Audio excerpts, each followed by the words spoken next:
Hey guys, welcome back to the channel, and this is how to set up ConvertKit paid newsletter.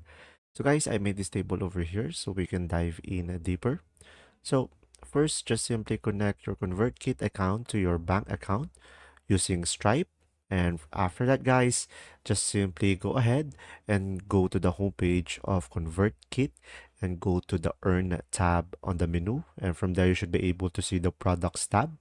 And after that, just simply go ahead and select Create a Product. And from there, of course, just simply name your newsletter. And after that, just simply choose subscription as the pricing method. So guys, just simply set the price and the frequency for your newsletter. It's either be monthly, quarterly, or yearly. And now after that, guys, under fulfillment, just simply choose a newsletter. And now in the customization, guys, just simply create a URL for your newsletter subscribers. And after that, just simply click create product so you can finalize it.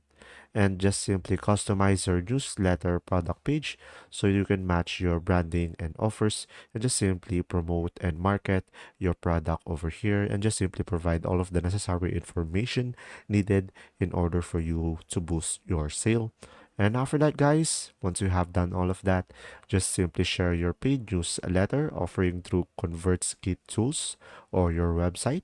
And another option that you have is you can send or schedule your newsletter to your subscribers. So guys, when it comes to the visibility and integration, you can add your newsletter to your public feed as a paid post to increase the visibility, or you can embed a button on your website to get a subscribers to opt in, or you can choose between evergreen or dynamic subscription. And guys, the final setup will be use ConvertKit's creator profile to set up a public newsletter feed so you can increase your exposure. That's simply about it. If this video was helpful, please like and subscribe, and thanks for watching.